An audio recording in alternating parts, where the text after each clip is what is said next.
kita nak bercakap berkenaan Bitcoin 4 year cycle tadi kan.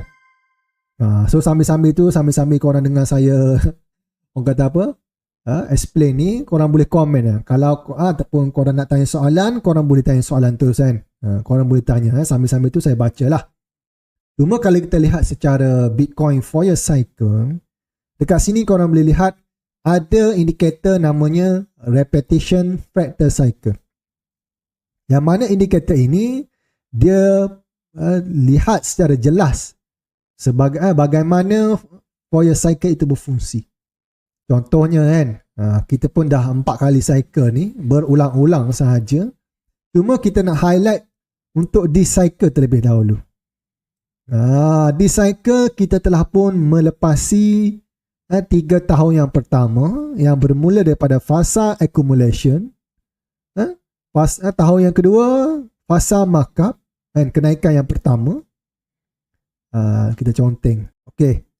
Kalau tengok dekat sini kan. Kalau tengok dekat sini, ini fasa accumulation kan, during bear market. Tahun yang kedua fasa markup. Ini fasa kenaikan lah. Kenaikan yang pertama kan.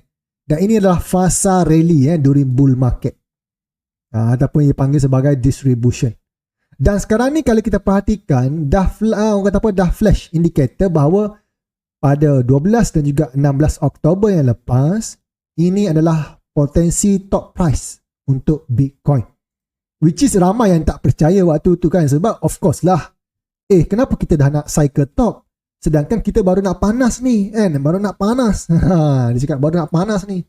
Takkanlah cycle top dah 126,000 kan. Mana ni ada orang target 150, Citibank target 200 kan. Mungkinlah top price 126,000, mustahil. Bam, Bitcoin dah drop minus 36%.